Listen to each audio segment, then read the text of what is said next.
ஸ்ரீமதே ராமானுஜாய நமஹ. ஸ்ரீ வைஷ்ணவ ஆச்சாரியரான சுவாமி பிள்ளலோகாச்சாரியாரின் திருநக்ஷத்திரம் ஐப்பசி மாசம் திருவோணம். இவர் சுவாமி வடக்கு திருவீதி பிள்ளை என்பவருடைய மூத்த திருக்குமாரர். சுவாமி வடக்கு திருவீதி பிள்ளை தன்னுடைய புத்திரருக்கு தன்னுடைய ஆச்சாரியரான நம்பிள்ளையின் இன்னொரு நாமமான லோகாச்சாரியன் என்ற திருநாமத்தை சுட்டி வளர்த்தார்.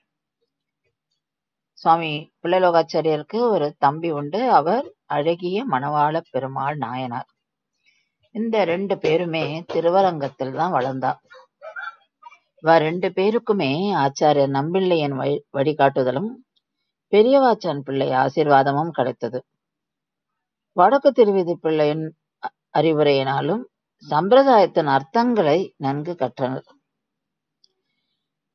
2 பேருமே ஸ்ரீ வைஷ்ணவ சம்பிரதாயத்துக்கு நிறைய தொண்டு புரிஞ்சிருக்கார். சுவாமி பிள்ளலோகாச்சாரியார் 18 ரகசிய கிரந்தங்கள் இயற்றிருக்கிறார். ரகசியார்த்தங்களை விளக்கி இருக்கிறார். இவருக்கு பரமகாருணிகர் என்ற பெயரும் உண்டு. எல்லோரும் உஜ்ஜீவனம் அடைய வழி செய்தார். ரகசியத்ரயம், தத்துவத்ரயம், அர்த்த பஞ்சகம், திருவாய்மொழி இவற்றுக்கெல்லாம் வியாக்கியானம் எழுதியிருக்கிறார். இவர் ஒரு சமயம் ஸ்ரீரங்கத்துல முகலாய படையெடுப்பு வந்தது.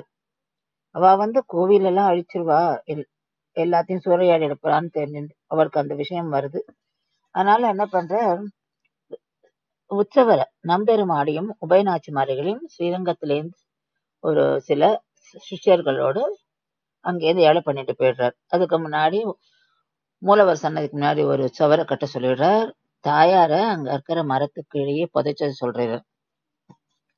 ஏன்னா அவளெல்லாம் காப்பாற்றணும், அந்த அந்நிய நாட்டிலேருந்து வந்த வாக்கிட்டேருந்து. இவர் நம்பெருமாளை ஏழை பண்ணிட்டு காடும் மலையும் போறார். நிறைய இடத்துல போறார். கடைசியில இவர் ஆனைமலைன்ற இடம், அது மதுரையில இருக்கு. இந்த ஆனைமலைன்ற இடத்துக்கிட்ட ஜோதிஷ்குடி, அது இப்ப கொடிக்குளம்ன்ற பெயர்ல இருக்கு, அங்க போயிடுறார். அப்போ அவருக்கு ரொம்ப வயசு, ரொம்ப மூத்தவர் அவர் வயதுல. அவரால் அதுக்கு மேல அங்கேருந்து போக முடியாதனால அங்கேயே தங்கி பெருமாளுக்கு திருவாராதனை பண்ணிட்டு இருந்தார். அங்கேயே பரமகதி சொல்றார்.